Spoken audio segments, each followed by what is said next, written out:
Welcome to another episode of the podcast. Thanks for being here today.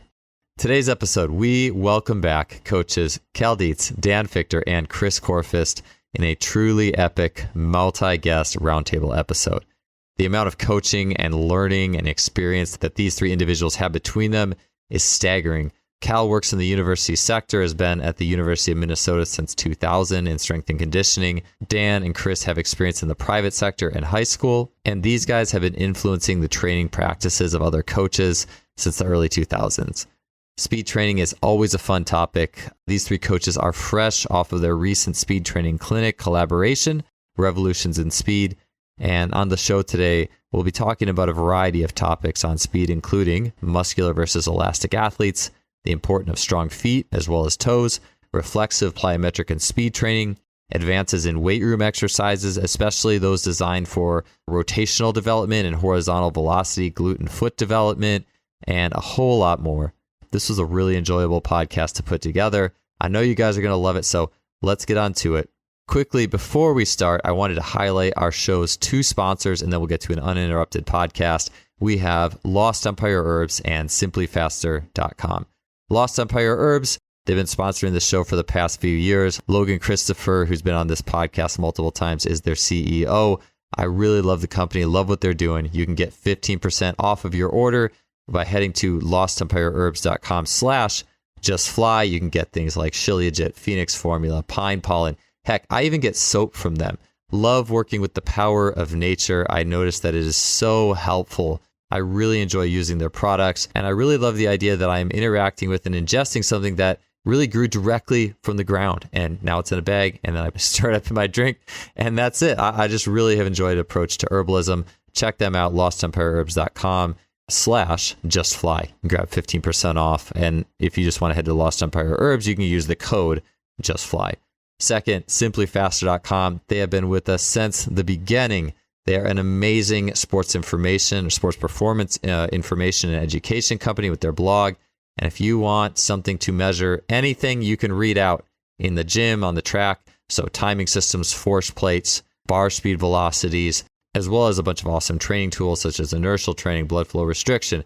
Basically, if you want to measure it, check out their online store. Their customer service is awesome. They do such a good job rounding up the best sports tech. So be sure to check out simplyfaster.com. And now I give you the Roundtable podcast with Cal Dietz, Dan Fichter, and Chris Korfist. So, Cal, I believe that you are the winner of the cold sleep award or the chilly sleep award. Like you sleeping in an igloo these days, or I don't know how you compare to Chris and Dan, but tell me a little bit about that. Yeah, well, it's basically a mat that I felt like I woke up all the time just because I was hot, and that seemed to be the case. And so we got these mats, chilly sleeps, and we've been experimenting with it. And I tried sleeping at the most extreme levels, of course, at 54 degrees. And basically this mat just keeps you can program it and it'll work along with your sleep rhythms when you go to sleep and deep in REM.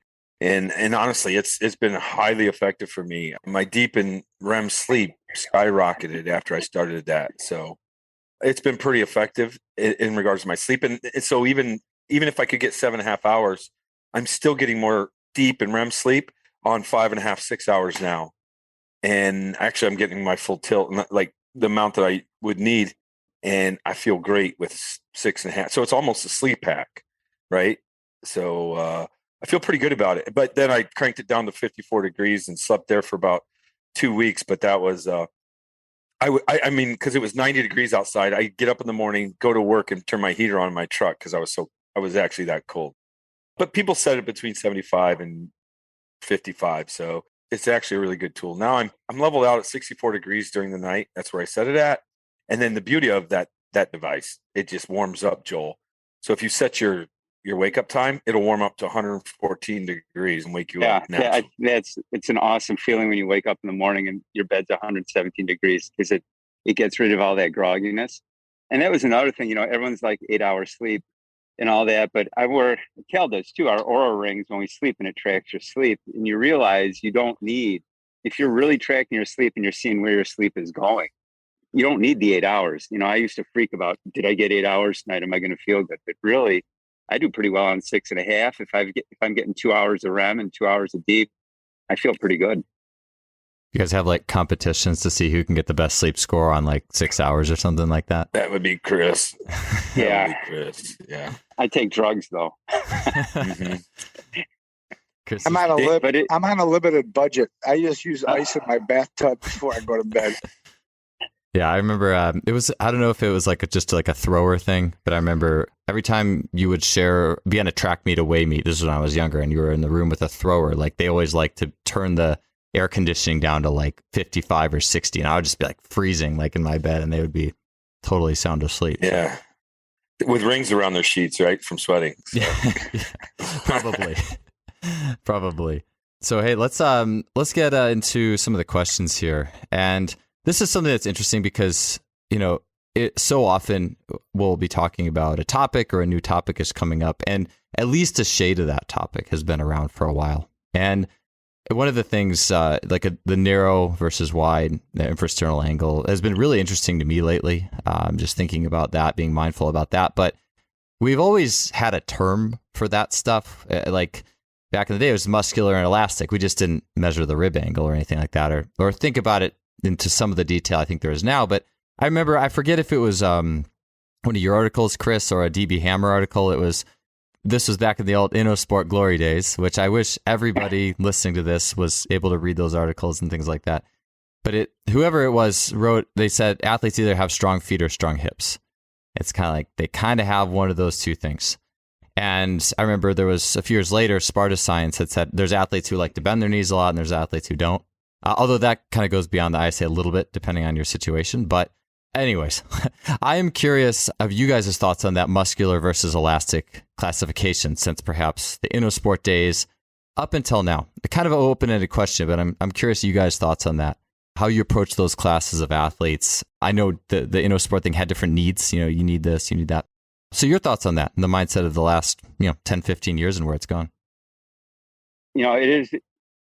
It's funny that the DB Hammer stuff is starting to resurface again, and people are starting to talk about moving the bar fast and all that. And you go back, you look at the DB Hammer stuff, and it's like, this stuff has been here for a while. Whoever that guy was, he knew his stuff, and it keeps surfacing again and again and again about what works and what doesn't work. And it is, if you take the time and go through all those, whether they're the emails that Dan and I had with him, there's a gold mine in there. There really is. You just have to take the time to go through it and find those gems they're everywhere. And, as you learn more, it reads different the second time or third time through after you've read something else or you've gotten different experiences. Yeah, I think that's a big one. I mean, different experiences put you in a different frame of mind. At our clinic, I put up a picture of a what looks like a guy running into the woods, and it's actually a dog running out of the woods. I was right. Yeah, Chris was right. He was the first one to say that's a dog running, and everybody else was like, well, no, that's a person running into. So where you're sitting and how you frame different thoughts and your experiences are going to create, what you believe is right. So for me, that reactive ability or the elastic component, I think it all boils back down to altitude drops and can your body handle the collisions that's being created when you run fast or when you change direction, because there's a collision that's happening. And it's funny because when we got on Twitter and we're talking about force absorption, a lot of the scientific strength coaches are like, that's not the right term for it. I'm like, I don't really think the scientific term is as important as what we're trying to teach the body, right? So you can call it collision training, force sharing. I had a couple other things where coordinated force sharing, anti-deformation training. You name it, you better prepare your body for it. So yeah, it's how you collide to the ground. That's how you deal with that. And again, that gets into, to get to your question, Joel, everyone's going to deal with that collision in a different way. Sometimes it has to deal with tendon length, or sometimes it has to deal with your isometric strength, which again is why I think we spend so much time on isometrics, is that is going to be a limiting factor. You will break eventually when you're overcome, and they can be micro breaks, and you're going to dump all that energy all over the place, and you're not going to have much to put back in. So people understand the ISOs, like it'll strongly correlate with a higher level of power load, right? And when I say that, like I've seen ISOs increase power output So let me back up. Like for my throwers, if you got two different monsters, a thrower and a high speed sprinter, in my college training with my college athletes, isometrics correlated a lot closer to increasing power output after an isometric block with my throwers than it did with my runners, who were more tendon based. Does that make sense? 100%.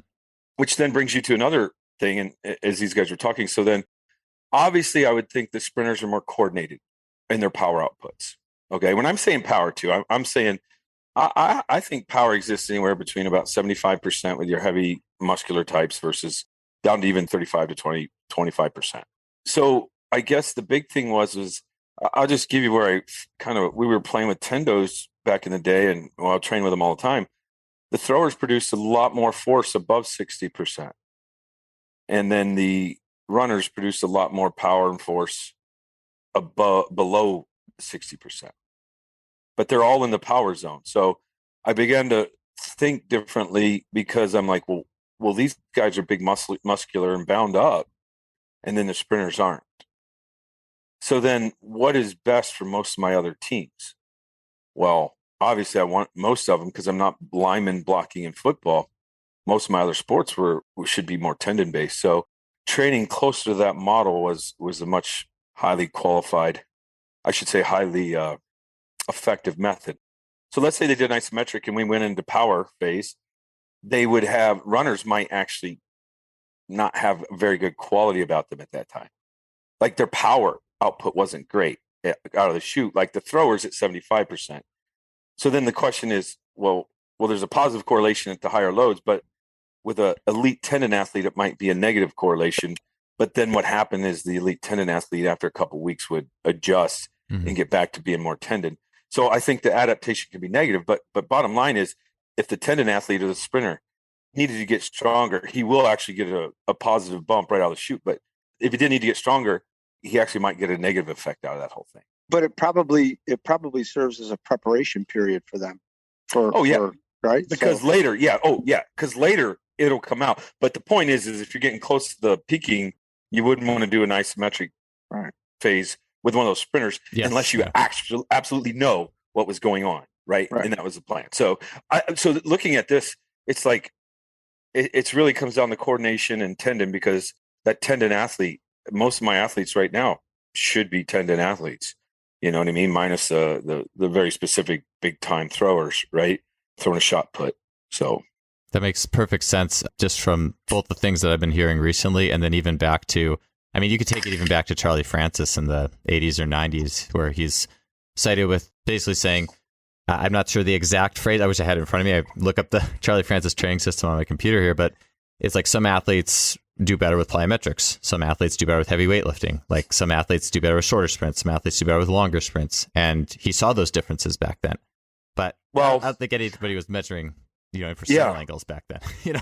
Well, the big thing too, Joel, I think at times what I'm saying too, though, is I agree with Charlie, but there's times where an athlete might get hindered by isometrics because it wasn't the right time. But then you keep building up power, then you're going to have to slide back to isometrics to even take him to another level. You know what I mean? So like, we all know that as advanced coaches here, there might, like, I can give you examples where something works for my athletes and 16 weeks later, after the training summer's over, it actually might make them worse. I have many examples of that, right? And that's the specificity that we got to get into, as a coach. That's the art of coaching, right, Joel? To me, that's the art of coaching that people sometimes follow science too much. So if you have that force velocity curve, I think coordination has that same curve, right? So your coordination is going to drop off depending on the type of athlete you are or how you're hardwired with your brain, your motor learning capabilities. You give it too much, you're going backwards, right? So, I think that's one of the cool things about the new software on the 1080 is with that force velocity curve, and you start running dozens of people through and you start looking at the core curves and looking at all the functions. Different people are getting to those numbers different ways. Whether it's, how much horizontal force that you have compared to your power output. As I'm running people through it, I'm starting to see different people get to those speeds in different ways. And that's really where you have to start coming in and thinking, all right, so now I know this is how you get to 30 meters. Where am I going to push on that to really improve that speed? And like Cal said, you can guess wrong sometimes because it gets tricky. But again, the force velocity curve, going back to Cal's original point, that was another cool thing with the force velocity graph. You start to see that someone you think should be a lot more powerful or have a better power output really doesn't. And you can get into muscular or tendon and all those different things. So that new force velocity stuff on the 1080 has really opened up a whole new world on how you see people accelerate, and even, up to 30 meters. They may want you to go longer, but 30 meters is fine for me. Yeah. Actually, Chris, I'll have a couple of questions for you on that. On this train of thought, I actually have a couple of things I wanted to mention first. One was, Cal, with what you said, like the idea that you wouldn't want to have that isometric in there, or that like almost like too high of force holding onto it for that sprinter trying to peak. It fits with, there was a research, I don't remember the people who ran it, but there was a research study I came across back about 4 years ago when I was writing up speed strength. And it was basically saying that they had two groups of athletes. One group did a strength phase and then a power phase. So they did like 80%, 90% of their 100 max, and then they went down to probably below 70. I don't remember the exact numbers, but basically strength and then power. And then the other group flip-flopped. And they found that there were basically groups that, regardless of the progression or the phase, people just did better with power. Their RFD was better when they were going lighter, and some people's RFD was better when they were going heavier. And you got one of those people who's more likely than not a neuro ISA elastic who does better with the lighter weights, and you give them too heavy weights, that could cause a problem. I will say though, like as you said though, some things work sometimes and they don't work later too. I mean, I'm definitely a narrow and elastic, like the epitome, and I've had times where a little bit of heavy weights a few days before a competition worked really well for me. But if I did that all the time, I would not do so well. It was like I could do a little bit of it here and there. But if it's a habit, if it's all the time, then my physiology starts to kind of take that on, and my RFD will not be appreciating that. Well, I mean, I would do that too with even throwers, because we train in the power phase and speed phase before. But I think the big thing, heavy loads before a track meet or any type of, there's a huge hormonal dump. And that's the huge benefits that people receive from that. You know what I mean? Yeah. Just by touching the heavyweight too. I mean, it's a number of things that go on, right? I mean, adrenaline. I think that's a good point, because we like to see, all right, what's the strength thing, but what's the hormonal response? And is that going to outweigh the other responses that I'm trying to get? And we always were so myopic about looking at that one thing. And really, like Cal just said, what's the testosterone response to lifting heavy weights? What's the growth hormone weight, like Dan's bench press program that shoots up your growth hormone? Is that a better implement for what the athlete needs at the time based from a hormonal level? Because I think we would all agree the most powerful thing to get you stronger is some kind of hormonal change. Yeah, it's definitely it's not a one-to-one thing. Like, I'm glad you mentioned that. Like, I think we like to treat it like it's just a pure linear equation, but there's always some systemic thinking. There's always a couple variables that we're kind of balancing as we go along. And I think, if anything, I found sometimes when we're too idealistic, like, oh, you can't do that because, there's another factor that might be helpful in there. So it's called your brain. Yeah. Yeah. Because it's going to take a different look at what you think you're looking at. The brain might be interpreting completely different too. I mean, that's the other part of the equation. I know Bondarchuk's releasing a book soon about that. Like, all adaptation is in the brain, which we kind of know, but not that we need to hear that from him, but like the brain runs every cell in the organism essentially at some point. So, I mean, the adaptation in the brain is where you have to start. Well, where people need to keep looking, I should say, right? Yeah. Yeah. Dan, I actually had one last thing before I get back to the 1080 for Chris. Was you had been writing a little bit and posting, and I think you were talking about it for the clinic as well with altitude drops, and kind of like, it's funny because you might say, oh, revitalizing that, but like, this is always something that's in the, it's like there's so much stuff in sports performance. Sometimes we just kind of forget, or I don't know, there's other things to be interested in. And we go, oh my God, I used to do that. Why don't I do that anymore? Yeah. And well, interestingly enough, I mean, this is not super consequential, but I've probably become more fond of altitude drops recently on a level relative to the volume of depth jumps and other things, mostly because, you could call it, like you said, you could call it absorbing force, a collision.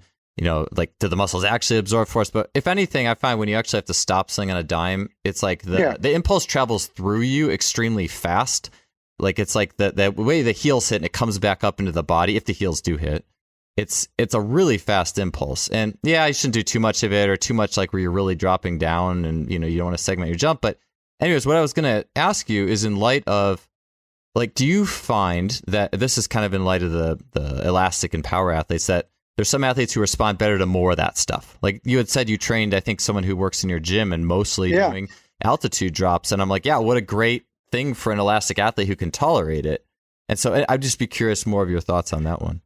Yeah, I think one of the things that DB wrote really early in his writings was, you can watch somebody land and see if they're ready for reactive work, right? So when they land, are you, again, for lack of a better word, are you absorbing all that energy? And then what are you doing with it? Is it ready to recoil? Is it ready to give out reactive strength? So you can watch them when they land. You'll see a person who's ready for plyometric work. So I've done a lot with that. I'm going to be honest with you. We've trained a lot of people without jumping at all, just landing. A lot of people, strong athletes, weak athletes, you name it. Those collisions are happening. I don't care how you're wired. So when you go back to what Cal said, it's wired in your brain. So your brain has to be really comfortable from falling out of the air. And when it needs to stop and start redirecting forces the other way. So I think it's more of a nervous system conditioning of, these are the impacts that are going to occur during sport. Are you prepared for them?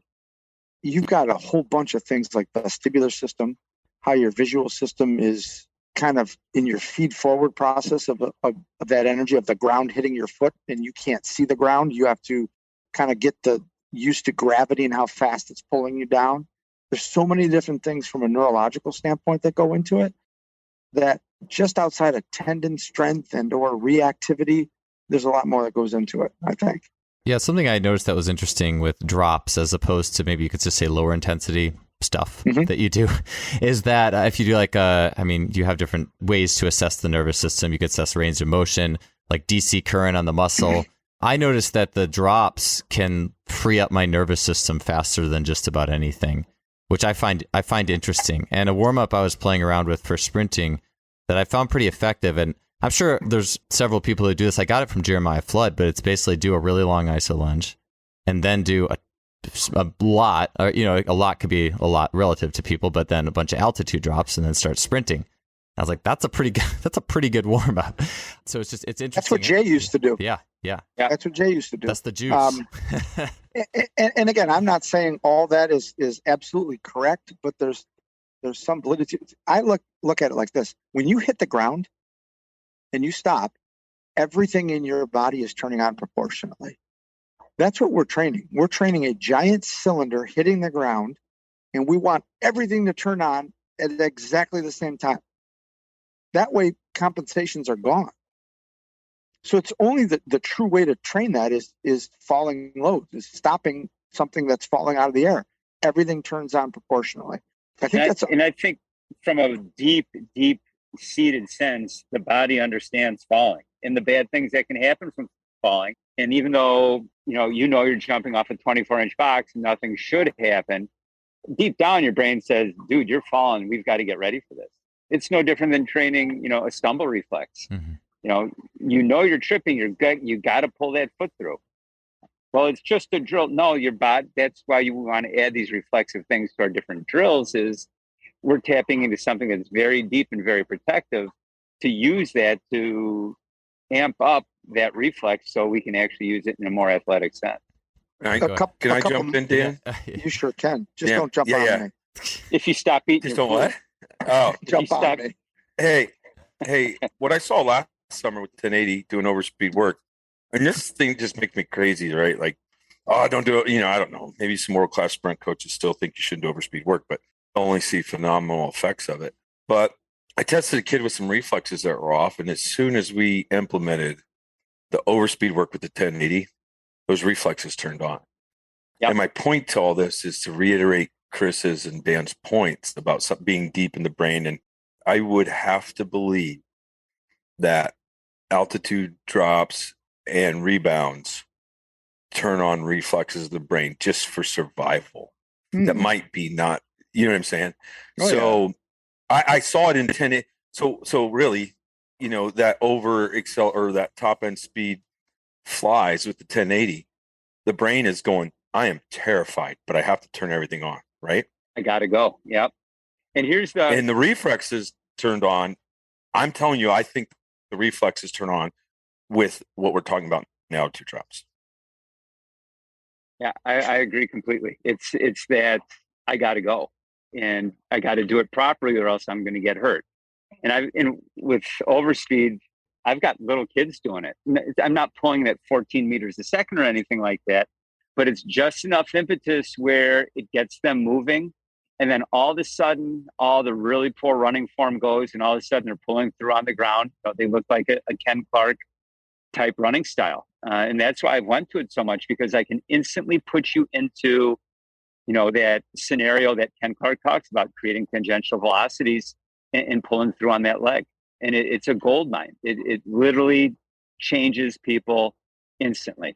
Again, I'm not, if they run 8 meters a second, I'm not pulling them at 9 meters a second. I'm probably pulling them at 7 meters a second. But you tell them I'm pulling you really fast, and they can feel that rope tugging on you. And again, I measure it. I know how fast I'm pulling them. It's not their fastest run. It just gives them enough where they can lift their hips up a little bit and get into that perfect running stance, which again, I think I'm going to get hurt because I tell them, you like roller coasters? Oh yeah, I love roller coasters. This is a roller coaster for sprinting. And so you create that scenario where they think they're going to go fast. I'm not pulling them any faster they can run, but it changes the way they run because, like they've said, it gets into this, I got to be perfect or I'm going to get hurt. What I think he's talking about is the interplay between biomechanics and neurology. And that's where we're starting to get to. And a couple of months ago, Peter Wayne posted, I think it was Kugler who had a study of body position. Kugler determines, that Kugler. Body position determines propulsive force. And I'm thinking to myself, that sounds great on paper. The best dudes, get in those angles with the ground and they're going to have the best forces. But what about their vestibular system, right? Is their vestibular system allowing them to get into those positions where there's not a fear of bringing that foot forward faster? It's under their center of mass, so there's less propulsive force, right? So that's the interplay, is yes, you want to create those angles, but if your brain's not going to tolerate it because your vestibular system's like, we don't get our head out in front of our hips that far because then we fall and kill ourselves. Yep. If you start conditioning your body for that and your brain for that, now the biomechanics and the neurology blend. And because we're not doing video, I'm moving my hands together as it blends together. As I say, if you guys want to see a loon, I can show you a loon. There's a loon out here. Norman, it's the loons. It's the loons. I think Cal started doing this last year with the 1080, where he was pulling people in a start. Weren't you doing that last summer, Cal? Yeah. And it was pulling people into the right position. Just again, I think I'm going to go fast, and I can feel that little nudge, and all of a sudden you go, all right, I gotta do it right. Yeah. Dan, you had mentioned Jay Schrader earlier, and I had gotten this idea as well from Tommy John, who's been on this podcast. Just basically your emotional state is going to dictate a lot of the results that you get. And part of that is things that pull you out of your conscious mind. Like if I'm being pulled a little faster than I normally run, we talk about flow states too, being in the present moment. I just did a podcast on that. What better way to be in the present moment than being pulled a little bit faster than you normally run, doing something where your brain, your startle reflex kicks in. You're like, holy shit. Yeah. Yeah. I'm catching crap on Twitter because I got NFL guys running on the concrete or on my blacktop or my street or whatever. But I don't care how good of an athlete you are or what level you're at. Once that kicks in, it works for everyone because you get down to that fundamental. I've got to stay alive. I've got to do this right or I might get hurt. Yeah, that's like the plyo-soidal thing a little bit too. Even like the little pieces of track and trying to. Yeah. I mean, when you move something that much, when you move something that much, just this little bit, it's going to make a huge impact, right? So, I mean, again, we're talking about, like Jay used to explain it to me like this. You walk upstairs and you scare your little sister in her room. Every muscle in her body turns on proportionately and she jumps off the ground. Those are the the reflexes, those are the proportionate muscle activity that we're looking for when we train. And you can't do that with just normal strength training. This overspeed stuff stimulates that part of the brain. Boom, I'm going to turn everything on proportionately because I'm going to die if I don't. Yeah, especially when you overspeed over pieces of track, Chris, too, right? Like that's even amping that up even more. Yeah. Well, we went, Cal took us on a tour on Sunday morning at the clinic 2 weeks ago. Cal took us through a workout of his goat drills, and he took various pieces of stuff. I'm sure the maintenance people loved it, and threw it all over the track. And so as they're running through their figure eights and doing there's stuff on the ground that's moving, whether it's a piece of track or something slippery, but it amps up your system because you don't know it's coming. You've got to be perfect every time. And what was cool is Brody, his son, Bubba, he's done it enough where he hits some of those things, and you would think that a normal person that would fly out and shoot and he'd slip, his body dealt with it like there was nothing wrong on the floor, like there wasn't something on the floor, which is what we want, that all of these variations that may happen in sport, you cruise through like there's nothing happening at all. And that's ultimately what we want to train with an athlete, that, you can throw whatever you want at me. It's no big deal. I'm going to cruise right through this. Yeah, that robustness. It makes me think too, the stumble reflex. Austin Yoakum mentioned something about this was in a game, because I know, Dan, we had talked about just how like the principles of just how good like a pickup game of basketball is for warming you up to jump. It's incredible. But he talked about like a football player be running, gets hit, still stays on his feet, but it's like in the process of coming off of that hit, like midair for like a split second, just falls into almost a better version, like a faster version of that sprint.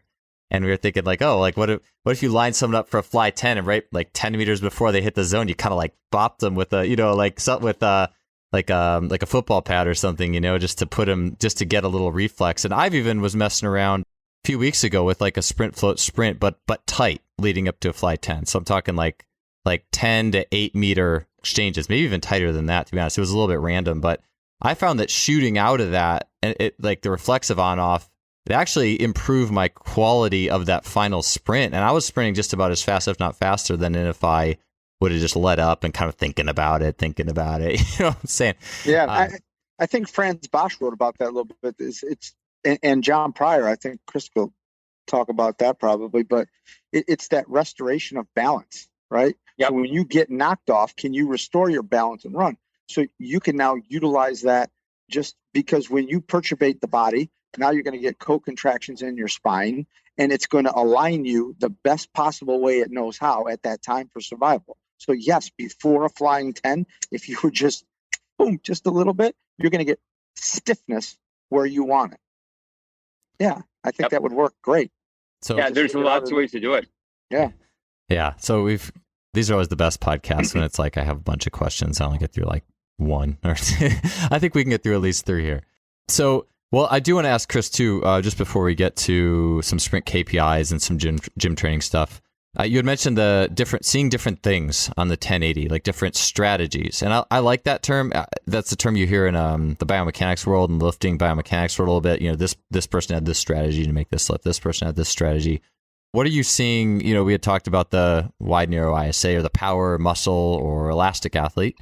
What are some different strategies that you're seeing out of athletes using the 1080 and with those things in mind?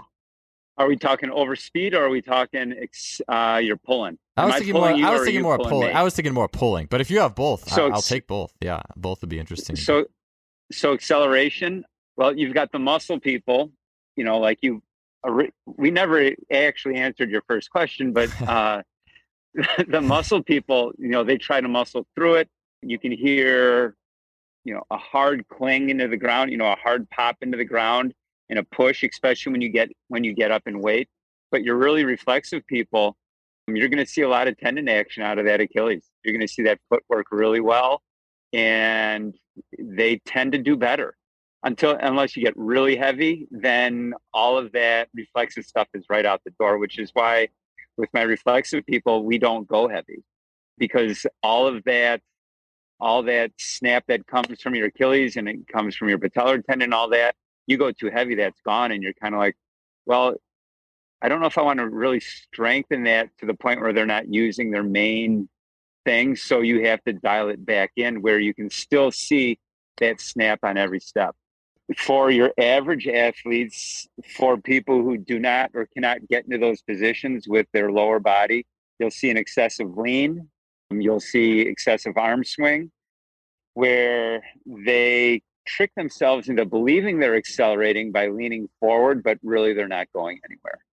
And that's what I always find interesting is watch you tell people to squat deep or bend your knees or something like that. And kids that can't do it, watch how they change their spine postures to think that they're going deeper. Mm-hmm. Yep. And it's like, well, that's great, but your legs didn't change shape. Oh, sure they did. Okay, let me videotape you and show you how much your spine and neck are actually making you go lower. Oh, I guess you're right. Yeah, you got to bend your legs.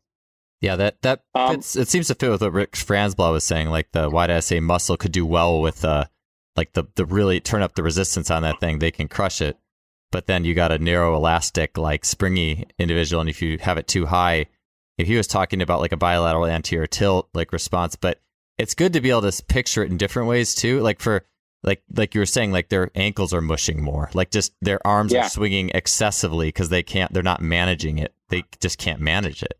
And so it's nice to have those other things to look at to figure that out. And after seeing hundreds of people pull on that thing, that's why we came up with spring ankle model. Is I saw way too many high school kids mush out their feet. It even had lower or moderate resistance. And I'm thinking, well, if the gun goes off and they go to push, they're going to mush there too. You've got to have that stability and that isometric strength in that ankle before we can do anything else. Or once you've mushed, God knows where it's going to happen. Who knows where you're going to push to?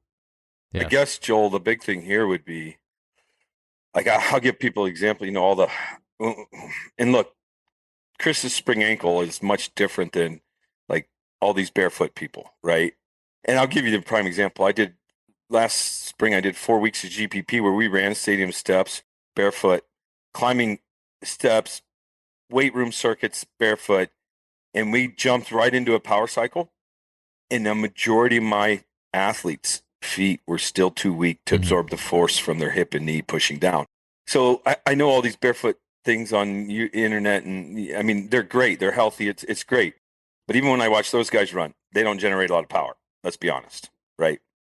And elite humans that I've coached, I tell the story. I just put my thumb on their big toe and have them squeeze it. And the one freak almost dislocated my thumb. My joint separated. I could feel it, right? So I guess the big point here is that the spring ankle that Chris created is much different than like the barefoot training. This is a high performance, and I'm kind of giving strength coaches credit because we're good at making our hip and knee, Joel, super strong to push down. I don't think many people's foot was made to absorb this much strength and force. And if your hip and knee are driving down to your foot extremely hard and your foot strikes the ground, if your foot can't absorb that force, Dan said it many times, your brain will not allow you to hurt yourself.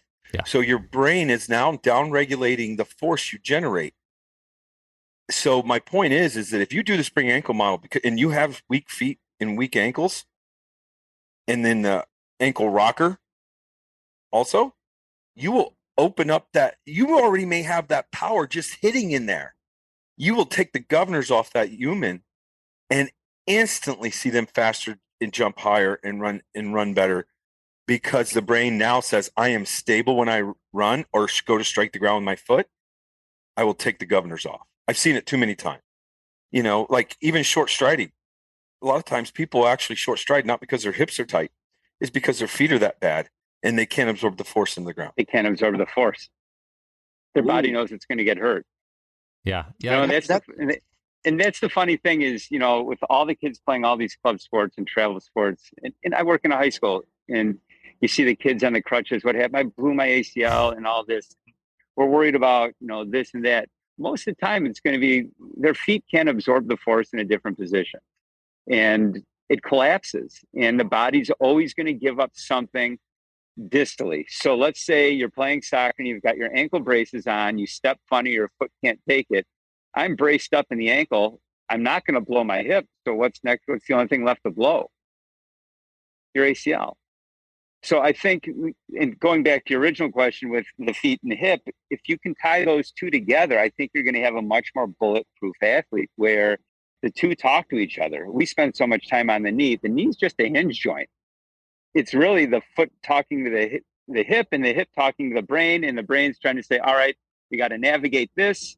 And this is all going to happen in 6/100ths of a second. I think there's something too about the you call it the neurology of having strong feet and hands that actually upregulates the system too. Whenever I play more team sports, I am globally stronger. And there could be for a variety of reasons too. You know, it's also social and fun, and there's like just positive vibes with that.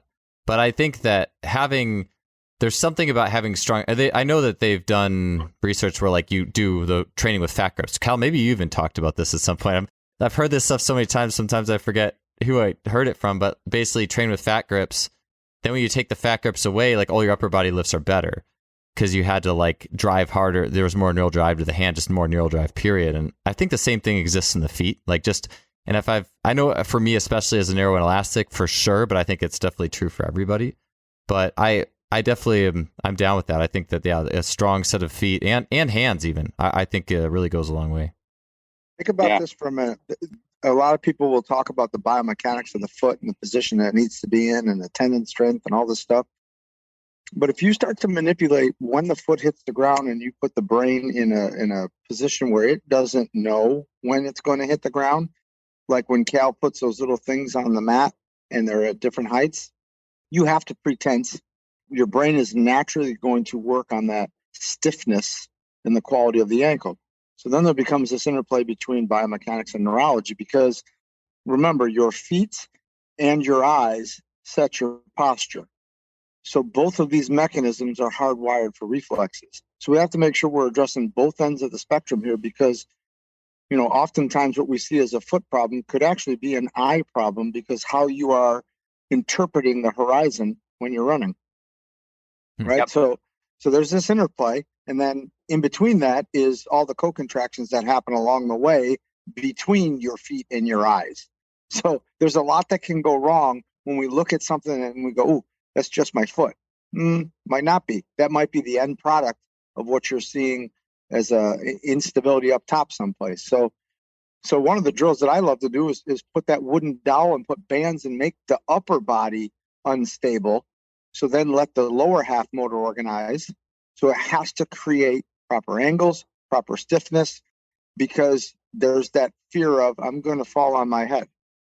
So, yeah, I believe there is a huge neurological aspect to training those feet also. Yeah, with that. Dan, I'm going to take Joel's spot here. And do you think that stiffness is... Hang on, I got a point I want to make first. And Cal's awesome, but everyone just but the best part is when everyone went in the weight room, and Dan's got this on video. I hijacked the Zamboni at University of Minnesota. Dan's got it on video. I do. Well, okay, great. Okay, back to you. Yeah, back to the stiffness. I just think the brain gets like, I think it goes back to a combination of fear and excited, Dan, where, I don't know if that stiffness is as relative as the brain trying to reorganize and waking up. Would you agree with me on that? Yeah, I think there's a synergy, a flexion extension synergy that happens. Yeah. And that's controlled at your brainstem level. That's reflexive. So yeah, I mean, it is your brain trying to organize it. Makes sense. Back to you, Joel. Yeah, I'm trying to remember. Yeah. I took over your podcast. I'm trying to remember what I was going to say. Usually I don't I do occasionally lose my train of thought. I was like, I had some. Oh, yeah. Actually, no. Okay. Came back to me. I had two things real quick with the hands and the feet. Well, Cal, you want to talk about me hot wiring the Zamboni? I would like to see that. Maybe let's just, if we could get a video of that, I'll put it on the show. And we put him in the penalty box. Chris hotwires the Zamboni. But I was going to say, Cal, you mentioned the toes. And it's funny, for a while I was on a thing where it's like, okay, you don't want the toes to grip because then you're going to the guardrails. Like you don't want to get to late stance too early or whatever. And, people can grip their toes in a way that's not great. But at the same time, I've realized more and more that someone who has strong arches tends to have strong toes. It's like the domes are almost geometric gradations of each other. I guess you get to the way the Fibonacci sequence works. It's like you get big and then smaller sequentially. And anyways, long story short is, Chris, I think you even said it like at one of the TFCs, like the good sprinters have almost like a little hook thing under their big toe. And I was like, what is a hook thing under the big toe? And I kind of realize now, like I have a toe tester, Tom Michaud's Human Locomotion. It's like a little, it's a thing. It's a little, I don't know. It's just a piece of material that you put under the toe, and it's a dynamometer type thing, and you pull it away from the toe. And how strong is your toe?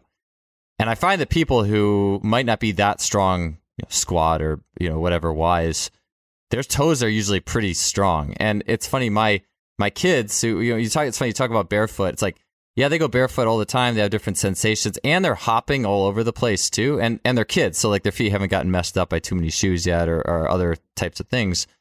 But my it's funny, like I swear I'm not a crazy parent, but I had like I got this thing. I want to test everybody, I want to test everybody's toes in the family, and so I'm testing like mine and my wife's, and then I asked my daughter if she wanted to go. She just turned 6, and like pound for pound. Oh wow, she it's been that long. Yeah. It's crazy. It goes fast, I'll tell you. But pound for pound, her big toe is stronger than I would say 80% of the adult males that I test out. And it's funny because I actually push I would push on her like calf.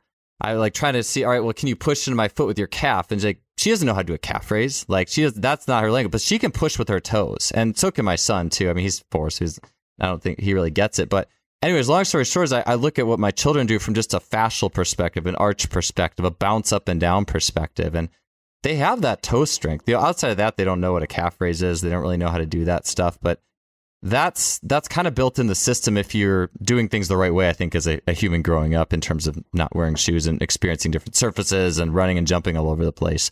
And then we lose it. So I've definitely gotten more on the toe strength train over time because I see that in really elastic and explosive athletes, and then kids, obviously.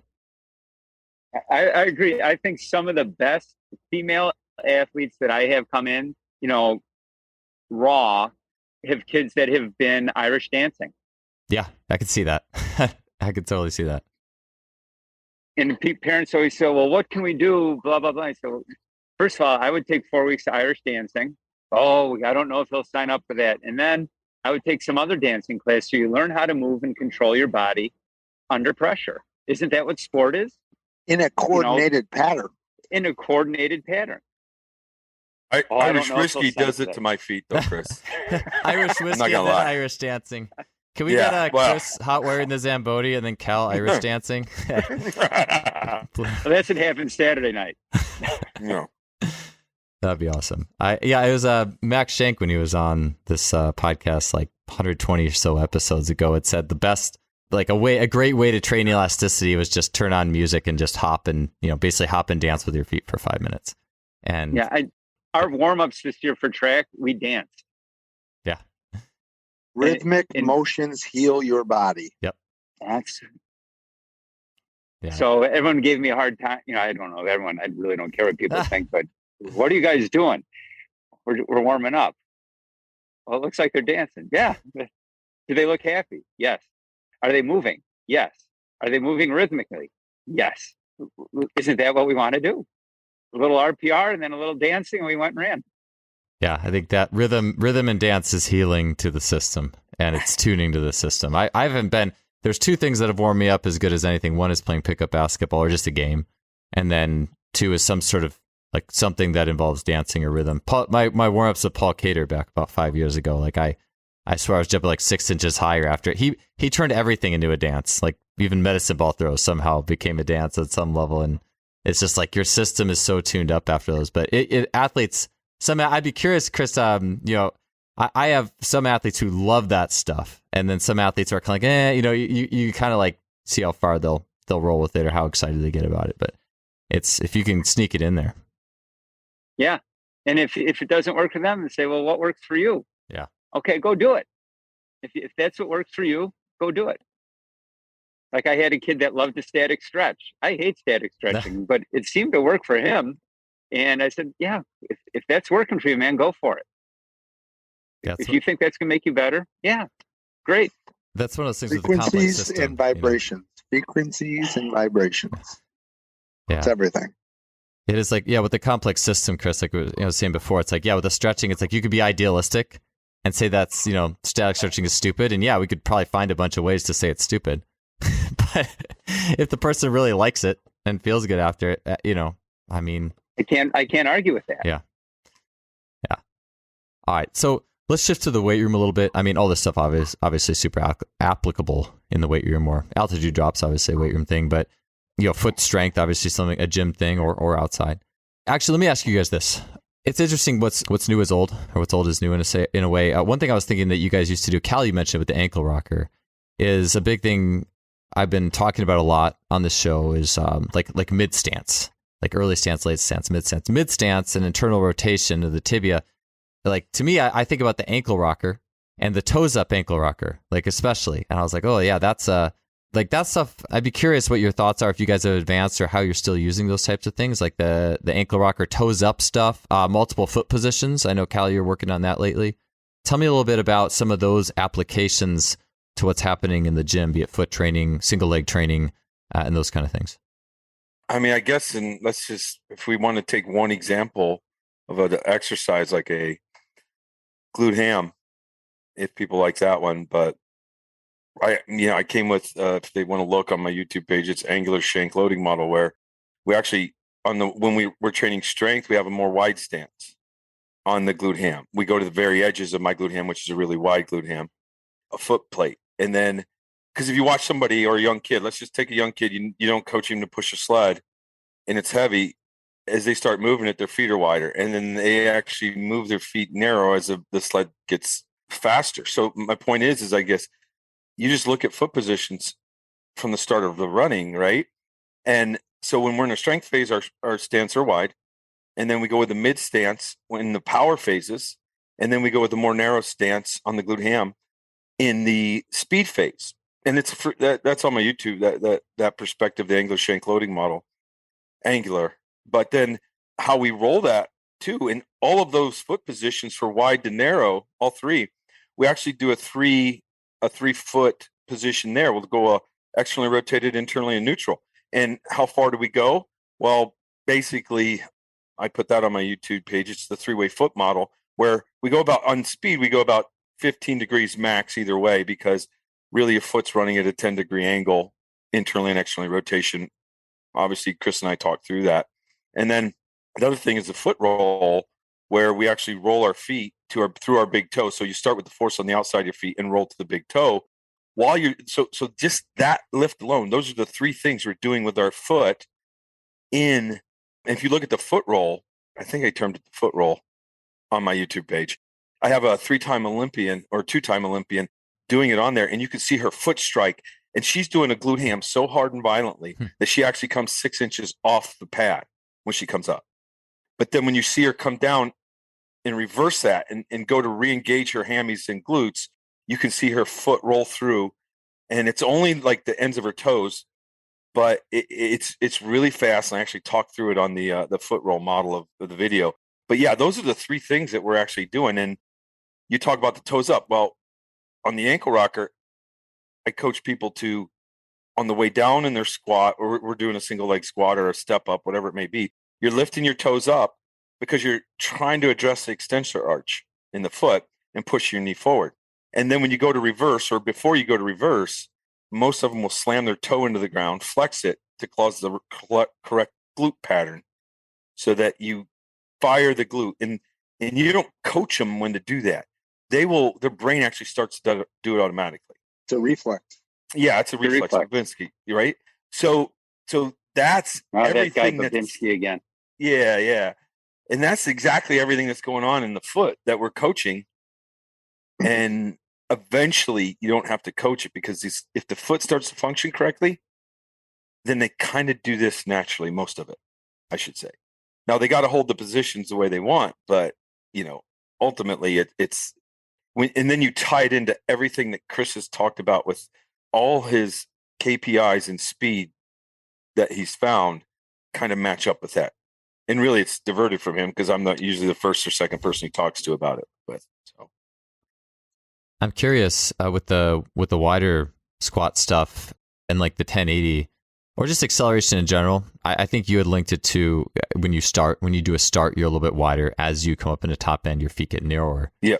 And I'd be curious if people, I look at like football players a lot, or people who are really like stronger athletes, maybe more likely to be a wide ISA or just a change of direction sport. They, compared to people who didn't play a lot of sports, they seem to be able to use more horizontal real estate than others when they're doing those first few starts and make it natural, not like a crazy orienting side to side type thing. But I'd be curious if you've noticed anything with step width, or if you guys have any thoughts with step width and weight room or physical abilities in what you're seeing with, because athletes will have different strategies in the start, but I believe that a lot of it's based off your sport experience and what your body is capable of and your structure. So I've just any thoughts with that, with stride width off the start and doing like wider type stuff in the gym? I would say really weak kids, they have very narrow starts. Really weak kids cross over when they start. Yep. Really strong guys, and it's get that width. I think Ryo Nagahara did a really interesting research piece where he looked at stride width in the acceleration phase with a whole bunch of different athletes and kind of showed the same thing. I don't think that I can take an average athlete and say, all right, we're going to work on wide starts. I think that's something that has to be earned. And there's a whole series of exercises that you can do to get to that point. Some of it's in the weight room. Some of it's just knowing where those points are. But I don't think you can get that width if you don't have a really strong foot, because ideally you get that width because you are pushing off the ball that big toe. And that foot is really rigid. Right. And Joel, I think Chris basically saying you can't coach that. No. That brain has, Dan, correct me if I'm wrong, Dan, but the brain has put that foot there because you don't have the power and the strength to go the wider. Velocity coming out of the box. Yeah, right. So your brain knows exactly where you need to step for your time. At this time of strength, right? And if you try to coach him to go wide, I don't think it's a coachable point. I think if you just take out a lot of glaring weaknesses in their training, through training, they'll widen their foot up naturally, right? And there's so many things that I think people try to coach that you shouldn't actually coach. I think part of it too is your velocity at your zero step. It's like a wobbly bike. A slow bike accelerating is going to wobble a lot because there's no velocity to give it that trajectory. But I think you get someone who blasts out of there like a bat out of hell, you can get into that position because you've got the velocity to get the stability. People forget that velocity gives you stability. Yeah. There's also a fine point between being too wide. So when you look at gait and you analyze gait, someone with a wider stance gait has a vestibular issue, right? So now you're putting your head out in front. If you had a compromised vestibular system, your gait's going to naturally widen. You see this in Parkinson's people. It's going to widen and you're going to start to shuffle, right? Sure. All these things base back to the brain and how it's going to organize movement through gait, right? So we want to look at it from a biomechanical model and how we're going to get to our big toe and this and that. But ultimately, the brain's going to dictate how wide those feet are going to be when you hit the ground. Yeah, that's an interesting element of it too. There's a podcast that'll go out before this with Jeff Hauser, who's over at Duke, talking about how elite sprinters have a narrower width than sub-elite when they're upright full speed. And it makes you wonder how many, there's a lot of, there's a rotational aspect to things. There's also ability, to have a looseness that's appropriate to achieve that. But it does make me wonder to look like, okay, is that a liability as well potentially for some people? Or if you probably just watch them walk around, that might be the best place to observe if that might be a liability too. But just how do you walk? If you struggle watching people walk, have them crawl, because the same motor deficiencies you're going to see when they crawl. When we talk about the big toe, crawl, because you'll see people. You can get a great example of what their feet are doing when they crawl. I've seen so many people crawl and they're outside of their calves. Like they're pushing off their calves. I said, well, obviously that guy's got a bad foot. All right, we need to do some stuff with your feet because you can't even use your feet when you crawl. And sure enough, you get them up and running and you film them. It's the same. It carries over. I'm not saying go out and do 5 sets of 100-meter crawls on your big toe, but there's got to be an initiation back to that beginning of movement motor to patterns. revisit that. Yeah, revisit that motor pattern. You don't have to do a lot, but you do it a couple times and it comes back. The crawling's a great indicator of something's wrong, right? That's what it's telling you. And I like a lot of these things. I don't think you can coach the new foot stuff that Chris released in our course, right? Like you can't coach what Chris is talking about in many aspects because you don't have the tools yet to do that. And he gives you the tools, I mean, I know coaches will be talking, shin angle, but yet if you don't have the force to apply to the ground, you can't reach shin angle, right? Yeah.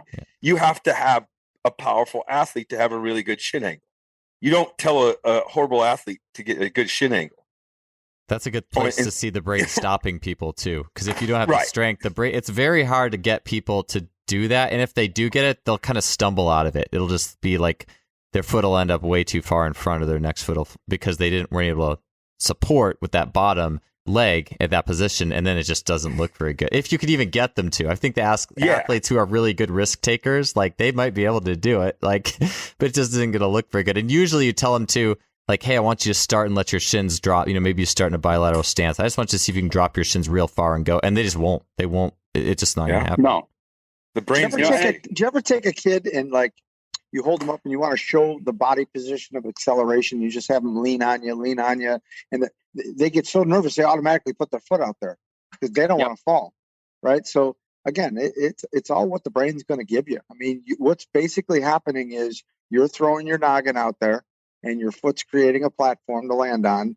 And based off of how your brain is operating, sending those messages, the brainstem and the flexion and extension synergies, that's how the foot's going to hit the ground. And that's the position it's going to hit the ground in based off of your safest route. Not, I want to run fast. It's the safest route for your brain. I think that's one of the shortcomings of social media now is we're so into, let's see, one exercise and this should be the cure-all. There's a long progression to get to these different positions that we need to run fast. There is no one step, I'm there. You've got to take the steps to earn the right to run properly. And I think that's the key because the brain is going to stop you if it doesn't feel safe. We can drill all day, but I'm just not going to get there. You've got to find the right tools to get the brain to say, this is okay. And now I can do this. I've earned the right. We've drilled it. We've built the skill. We've built the endurance. And then we've built the strength to be able to do this. And that's when you get the drills that start to carry over. I love going to track meets and I see these teams that look beautiful in their warm-ups. And I'm thinking, oh, shit, we're going to get our ass kicked. Look at them do their A skips and B skips and all that. But you never see it carry over. It's because we've taught the drill and we've never made the transition into the actual movement. Yeah, one of my favorite, back when, I don't think it was when Dan Paff was on this show, but just one of my favorite Dan Paff sayings was back when this mock drills were really coming out in the 80s. It's new, and like he saw the other team warming up with him. He's like, oh, wow, these guys are going to kick our ass. And he's like, and then they didn't kick our ass. I always remember that. It just kind of cracks me up. Dan, something you had said back with, it might have been our very first, I think it was interview 8, our very first one, or very first one we did, was Jay Schrader talking about, like, if you're going to coach, and I'm constantly reminded of this, like, if you're going to actually coach somebody, like, you have to really know what's going on. And kind of what I mean by that is, like, I think a lot of times we try to overcoach when an athlete isn't physiologically or neurologically ready for it. And then it's just like, literally like pissing in the wind. Like the athlete, like I'm starting to experiment with a few sprint constraints that I feel like really have a strong potential to develop a little bit of effortless width in this start. But there's a few roadblocks to it that if you don't have reciprocal hip action, you don't have reciprocal shoulder action, you're just kind of generally more compressed, you might not get it. And I could tell anything I want to these people, but coaching in many ways, actually coaching skills should be easier than I think we make it sometimes. Like it's kind of like you should just be able to say one thing and the preparation kind of takes care of the rest in many ways. Or letting the preparation, the environment work for you rather than sitting there and be like, all right, we'll try this. We'll try, you know what I'm saying? Just letting the system work for you a little bit and being patient. And, I think along those lines, working with athletes, especially really good athletes, a lot of times words don't do it justice. It's body language that they understand and they're going to come back, look at you, and you can just do one motion. And you say, this is what you look like. And this is what you need to look like. And they can see it And a lot of really good athletes can figure that out right away, and they go. So a lot of times at my track practices, there's not a lot of verbal communication. You know, they look at me and they're looking to see what my body's doing, and they're knowing I'm going to try and mimic what I just saw them do, and they'll figure it out. They're called mirror neurons. Oh, fancy words for things we don't understand. Mirror neurons. If you can watch it, then you can better be able to produce that movement, right? So you got to be able to watch what it looks like right in front of you. And then you do have these neurons that are wired that mirror the actual movement that you're looking at. You know how many times I've had people sit in front of each other with, someone's got neck pain, and they'll be like, I can only turn my neck that far. Have someone sit right in front of them that has no neck issues, rotate their neck, and they do that. And I'm like, all right, rotate your neck now. And they go, whoop. Just because the brain made that connection, synapses, boom, boom, boom, here we go. That happened 7 times? My guess is that's happened 7 times. 7? 7, that's my guess. And a half. 7 So and a half. you have these mirror images, and that goes back to what we were chatting about in the beginning of the podcast, where you're talking about hand position and foot position and how that might dictate or how that might show something someplace else in the body. That's it. Interneural coupling. Yeah. Yeah. And what if I don't look good in the mirror? Yeah. What if I don't look good in the mirror? Then you got problems. We were talking about this 2 weekends ago with Abby Steiner, where, you know, the people on the TV say, well, her arm is crazy and all that. And I think all of us here agree that that's a neurologic way that she creates stiffness in her system, and it helps her become much more reflexive. That's her superpower. You start taking her arm away, and you're going to make her run slower. I mean, it's no different than the Christian Lemaitre thing. Well, once we get him in the weight room, he'll be a world champion, and it backfired. Yeah, honestly, even with Christian, I've been meaning to do a video of. I was looking at his old.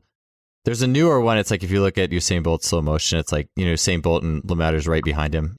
And some of Lemaire's older videos when he was running 992, he's actually more backside dominant from what I could tell, which fits with actually being a narrow ISA. It's almost like along with that, it's almost like everything tried to get a little more manufactured. He had crazy feet in his early years. His feet did incredible things. And then the stronger he got, he kind of lost his feet. They didn't look the same anymore. Yeah, I could see that. Yeah, with Abby Steiner, super interesting. And so, sometimes I wonder too, like some athletes who end up with these techniques that are a little bit unorthodox or whatever. It's almost like they're wired to be able to figure that out on a high level, because not everyone gets to that place. And you know, even with the left side, a lot of people's left side that has more air, it's more expanded. You can work longer off that foot, and so the arm's gonna fit with it. You know, and it's interesting. I think that I'd like to, if you guys have any other thoughts on that, I'd love to hear it. We are kind of getting towards the end here, and I actually would think a cool question to finish out would be, I know single leg strength. I know you guys have been talking about the weight room a lot, and I'd like to get into, and maybe I could just go with this as funneling it down, is what's one like single leg adaptation or single leg training adaptation you've been doing in the gym recently with your athletes that you've really been enjoying as it pertains to sprinting, general athleticism, and why? You know, I was seeing some cool stuff from the clinic, so I'm curious to get your perspective on that.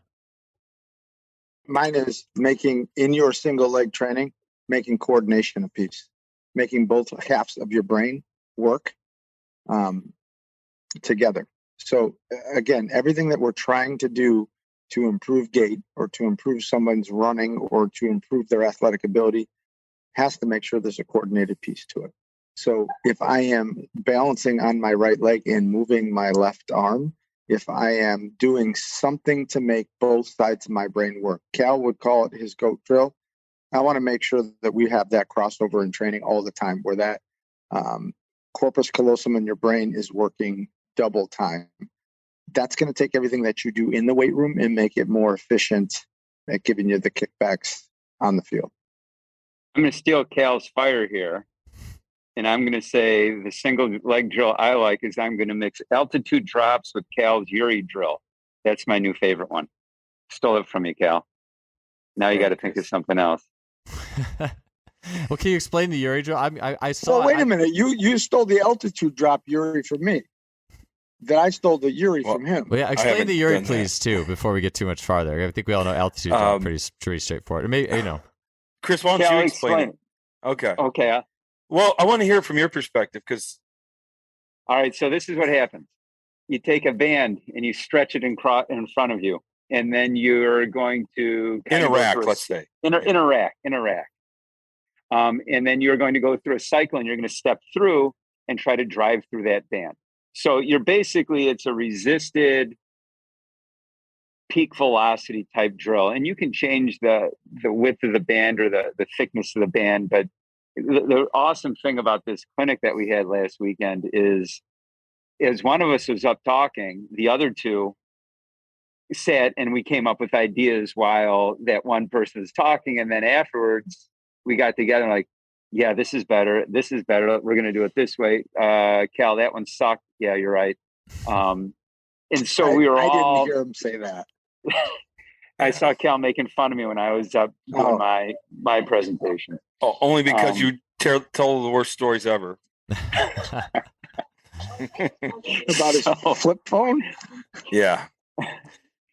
So it was really great to get that opportunity to do that, because a lot of times when we talk, we don't talk about training, we talk about other things, but it was a great opportunity that we sat down and really honed these drills down. And I think with the Yuri drill, which is, again, it's just a single gait, single leg through a cycle, and you're going to punch into that band. You can be supported with your upper body in front. You can do all kinds of things with your upper body. And then Dan said, this would be better if we dropped them off a 6-inch or a 4-inch or a 2-inch mat. And then you have to deal with the fall. Yeah. I called it a standing horizontal hip thrust. Basically, if you search that, and it's on my YouTube page. But Joel, like when I first did this, I think we were doing 1080s or just running. And so basically we did that drill, and it's a top end speed. And then I had my athletes do a fly in the weight room, or a prime time actually. And their eyes popped open about how much it changed the distance they could cover. They felt it. I didn't even have to make them aware of it. You've got to put a lot of tangential velocity in that leg to propel your body through that band. And again, going back to Ken Clark's stuff, which I really hope we had more time to talk about his stuff, that's the name of the game. And that drill does it in the weight room. And again, it's funny that you take a high school kid and you ask them, well, cycle your leg, just one leg, and they can't even swing a leg. And we're expecting them to sprint and put tangential force into the ground. When they sprint, they can't even stand there and swing it. So I think this is a great drill for beginners and advanced people, because you have to go through the gait cycle and pull through to move that band, or else, embarrassingly, that band snaps you back and you're on your ass. Yeah, it's interesting because, I mean, I got very tuned on to horizontal movements in the weight room over 10 years ago now with the barbell hip thrust. But when you stand up and do it, you have the added benefit of what the backside foot is doing as well. I mean, and it's just more That's right. horizontal force oriented. It's like everything else in the weight room it's just kind of vertical, but not in a way that vertical force actually happens in sprinting. And so it's like an actual chance to really get into that horizontal element and train some hip flexors too. I don't think we talk about that a whole lot. So it's like you're kind of getting, and what was it? Sheldon Dunlap all the way back on in 130 something said something about, like, he called it TFL pops, or just just firing basically just standing in a somewhat sprint position and firing that thigh or leg into a band. And it seems like there's a lot of different adaptations that you could use with that. And then with the back foot being free, or like Dan had that adaptation, like throwing a little reflex into it. That's interesting. Or you could do, maybe it'd be interesting to do a few a few regular and then a few with an altitude drop. I'll have to try that though. I saw that video. I'll make sure if there's a link, I'll post it in the show notes too. I think it's really cool. There's a link in it's the coaching it. There's 3 foot positions, basically. One that's forward, one that's mid stance, and the one that's behind you. And we name them a little different, like drive, push, or drive, thrust, and pull. But yeah, and we do it in iso phase too. So we just drive into the band and hold it for 5 seconds. and it's like lighting up your glutes and hamstrings. Joel, I had barbell lifts, hip thrusts, and all my lifts. I pulled that out and went to this. This is so specific. I've never. It's phenomenal. Yeah, the motor learning that's occurring is ridiculous. Versus being laying on the ground, right? Yeah. And I think, and if you're going to do that front position, you want a heavier band, but the more you move the foot back, the more you want a lighter band. So you're getting into what I call your heel flick, the ability for your Achilles to snap that foot through. Because you go too heavy in that back leg, you're taking away all the reflex. It dampens that reflex. Yeah. It dampens that reflex. And now you've got a slack issue. Yeah, I could definitely see a lot of athletes letting that heel drop quite a bit. And I'm pretty aware, even just like in an iso lunge, what's the back foot doing? What's the back heel doing? And then, well, let's find ways to make it a little bit more complex. Let's throw some complexity on it. So doing that Yuri could be a nice way to take, all right, now let's take that back foot and that heel flick into a drive. Something that's more like sprinting. Chris, I was going to ask you had talked about 5 years ago, maybe it's more, maybe 8. I don't remember, a long time ago, about like, when you have bad weather and have to train in a classroom, like is that a drill that you would do a lot of if, you're in that high school situation? Like, I'm just thinking if I had a room or a basement, right, and I have to emulate sprinting on some level, I can imagine that could be a pretty effective thing to do. That would be really effective. I just don't why I didn't think of it in the last 30 years. Cal had to come up with it. I know, and I'm not like, yeah. But it cost him. Look at how gray his beard is, and I don't have a gray beard. He I know. paid for that Yuri with that gray beard. He paid to find that one. I don't know. The only thing I was worried about was getting Chris's approval for it, right? And then Dan will tell me to do it backwards. So it's better for the brain. Yeah, I know it is.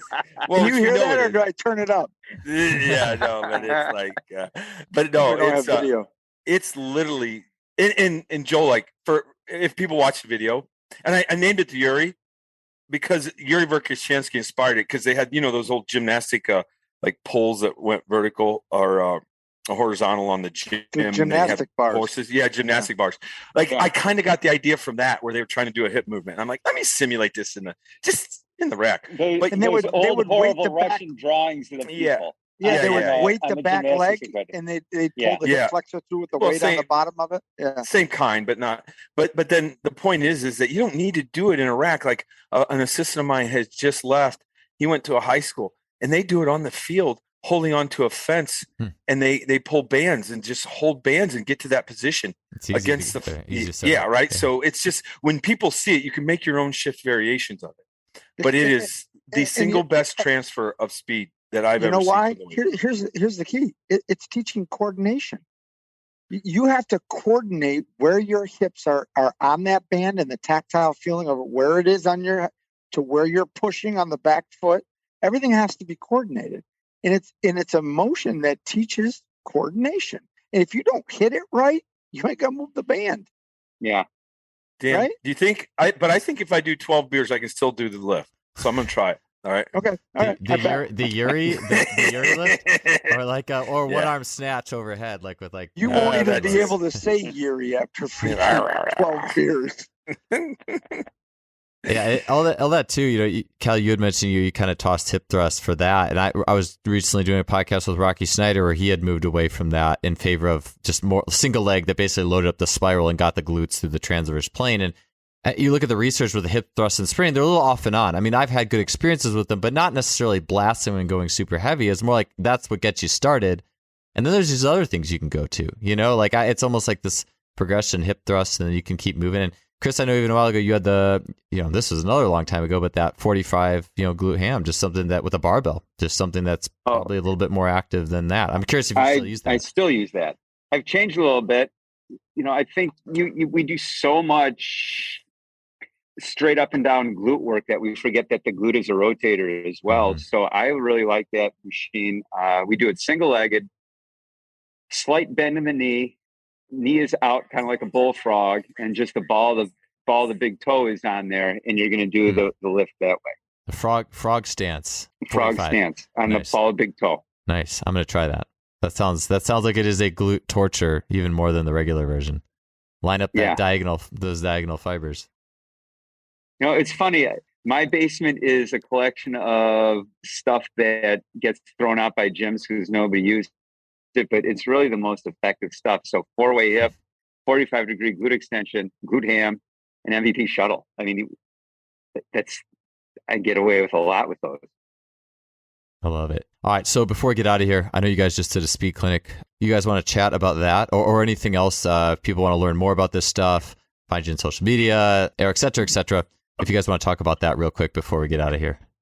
Yeah, Joel, we can, people can find that clinic. It's called Revolutions in Speed, and we actually have it on CoachTube. It was just posted. It's about 12 hours of the stuff that we talked about in greater detail and many more subjects. The amount of information, people aren't fully through it yet, even. And I think there's also a whole bunch of screencasts that we did on stuff that we didn't even present at the clinic itself. So I think there's another 8 or 10 hours of that as well. Yeah, there's too much information for somebody to swallow, and it was a weekend course, so obviously people that came got access to that. And obviously it's again, it's on CoachTube. It's called Revolutions in Speed Training. So it's COVID. It's what transpired out of COVID for Chris and I and Dan, that we were able to talk a lot and experiment and find things that we actually had time to experiment with, and then turn around and make them usable with our athletes when we were able to start training again. So yeah, it's a pretty amazing course. Everyone that have talked about it are like, man, I'm trying this and that, and they're making their own modifications. It's not like the end all be all. It will get you thinking so that you can then apply things to your situation. Yeah, and it's going to make it like the future pretty bright, meaning we're going to do this again. And just having everybody together and being able to bounce ideas off each other as each one was presenting. Like I said, we're all great friends, but we very rarely have time to work together on things. And that was a perfect time for that. And it was awesome. Joel, you're coming next year. Yeah, I would love to. Yeah, I was watching a little bit of it before we did this. I didn't have time to watch the whole thing, but it was fun seeing what you guys are up to. So I definitely would look forward to the next time I get to see you guys all in person, man. It's been like 5 years. So, but hey, it's cool to sit down here. This is always fun for me. Thanks for having us on, Joel. Yeah, thank you guys so much. It was a blast catching up again, and it makes these these evenings definitely worth it to, it's like, man, it's this time already. I got to go to bed. So, anyways, nice talking to you guys. Have a good one. Thank you again. Thanks, buddy. Thanks.